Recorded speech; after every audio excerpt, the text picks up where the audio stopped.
शीर कोरमा बनाने के लिए आवश्यक सामग्री में दूध, सेवियां और घी शामिल हैं।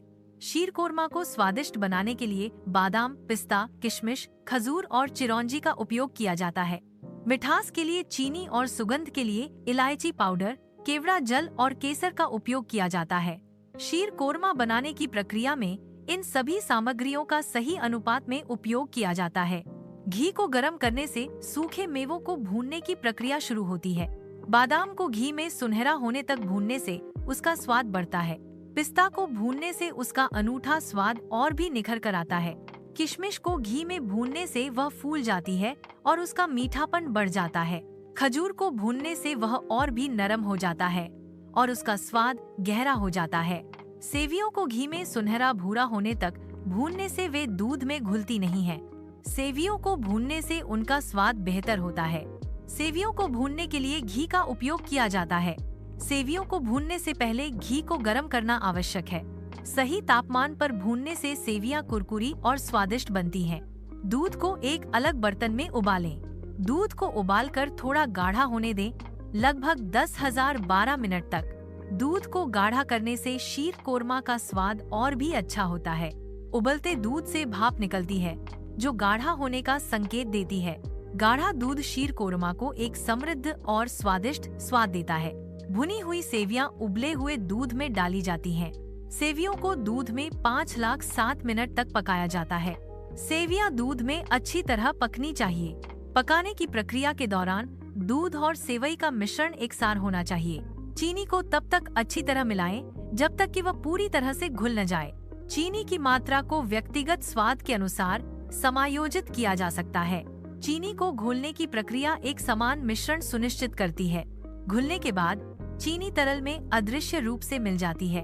स्वाद के अनुसार चीनी की मात्रा को समायोजित करना व्यक्तिगत पसंद पर निर्भर करता है। भुने हुए सूखे मेवे शीर कोरमा में एक समृद्ध पौष्टिक स्वाद जोड़ते हैं। इलायची पाउडर शीर कोरमा में एक अनूठी सुगंधित सुगंध जोड़ता है।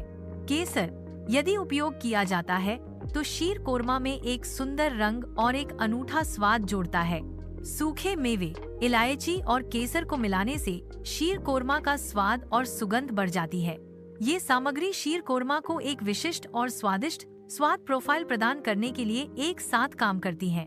प्रत्येक घटक शीर कोरमा के समग्र संवेदी अनुभव में योगदान देता है। अंत में केवड़ा जल डालें और बर्तन को ढक दें। केवड़ा जल शीर कोरमा को एक विशेष सुगंध देता है। केवड़ा जल की कुछ बूंदें शीर कोरमा के स्वाद को बढ़ाती हैं। ढक्कन से ढकने पर सुगंध शीर कोरमा में समा जाती है। शीर कोरमा को गर्म या ठंडा परोसा जा सकता है। दोनों ही तरह से इसका स्वाद उत्तम होता है। गर्म शीर कोरमा की सुगंध मन को मोह लेती है। ठंडा शीर कोरमा ताजगी का एहसास कराता है। इसे सूखे मेवों और केसर से सजाकर परोसें। शीर कोरमा एक स्वादिष्ट और पौष्टिक व्यंजन है। शीर कोरमा को परोसने से पहले इसे कटे हुए सूखे मेवों से सजाया जाता है। सजावट के लिए आमतौर पर इस्तेमाल होने वाले सूखे मेवों में बादाम, पिस्ता और काजू शामिल हैं। सूखे मेवों की सजावट शीर कोरमा को एक आकर्षक और स्वादिष्ट रूप देती है। यह सजावट न केवल स्वाद बढ़ाती है बल्कि व्यंजन को एक विशेष स्पर्श भी देती है। बादाम और पिस्ता को स्लाइस में काटने से यह सुनिश्चित होता है कि वे भूनने पर समान रूप से पकें। समान रूप से पके हुए मेवे बेहतर स्वाद और बनावट प्रदान करते हैं। स्लाइस करने की विधि मेवों को भूनने के लिए तैयार करने का एक महत्वपूर्ण कदम है। पतले स्लाइस मेवों को कुरकुरा और स्वादिष्ट बनाते हैं। यह विधि मेवों को विभिन्न व्यंजनों में उपयोग करने के लिए आदर्श बनाती है। समान रूप से भूनने से मेवों का स्वाद और सुगंध बढ़ जाती है। खजूरों को शीर कोरमा में मिलाने से पहले उन्हें तैयार करना आवश्यक है। सबसे पहले खजूरों को ध्यान से धोकर साफ करें ताकि कोई गंदगी न रहे। फिर प्रत्येक खजूर से बीज को सावधानी पूर्वक निकालें। बीज निकालने के बाद खजूरों को बारीक टुकड़ों में काट लें। बारीक कटे हुए खजूर शीर कोरमा में आसानी से मिल जाते हैं और स्वाद बढ़ाते हैं। यह प्रक्रिया सुनिश्चित करती है कि खजूर पूरे पकवान में समान रूप से वितरित हों। शीर कोरमा के स्वाद को बढ़ाने के लिए ताजे और उच्च गुणवत्ता वाले दूध का उपयोग आवश्यक है। उच्च गुणवत्ता वाला दूध शीर कोरमा को एक समृद्ध और मलाईदार स्वाद प्रदान करता है। ताजे दूध में प्राकृतिक मिठास होती है, जो शीर कोरमा में अतिरिक्त चीनी की आवश्यकता को कम करती है। उच्च गुणवत्ता वाले दूध में प्रोटीन और कैल्शियम की मात्रा अधिक होती है, जो शीर कोरमा को पौष्टिक बनाती है। ताजे दूध का उपयोग शीर कोरमा के शेल्फ जीवन को बढ़ाता है, जिससे यह लंबे समय तक ताज़ा रहता है।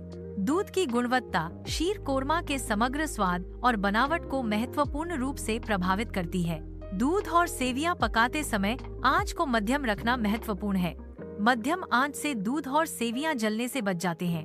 उचित आंच नियंत्रण से दूध और सेवियां अच्छी तरह से पक जाती हैं। तेज आंच पर पकाने से दूध और सेवियां नीचे से जल सकती हैं। मध्यम आंच पर पकाने से दूध और सेवियां समान रूप से पकती हैं।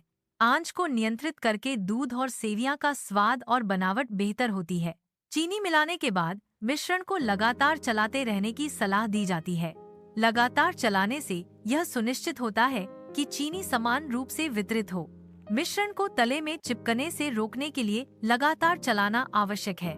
चिपकने से मिश्रण जल सकता है और स्वाद खराब हो सकता है। लगातार चलाने से मिश्रण की स्थिरता बनी रहती है। स्थिरता बनाए रखने से अंतिम उत्पाद की गुणवत्ता में सुधार होता है। तैयार शीर कोरमा को एक सुंदर कटोरे में परोसें। यह प्रस्तुति दर्शकों को इसे बनाने के लिए प्रेरित करती है। कटोरे को सजावटी तत्वों से सजाएं, जो पकवान के सांस्कृतिक महत्व को दर्शाते हैं। यह दृश्य शीर कोरमा की अंतिम प्रस्तुति को उजागर करता है। यह प्रस्तुति दर्शकों को इस स्वादिष्ट व्यंजन को बनाने के लिए प्रेरित करती है।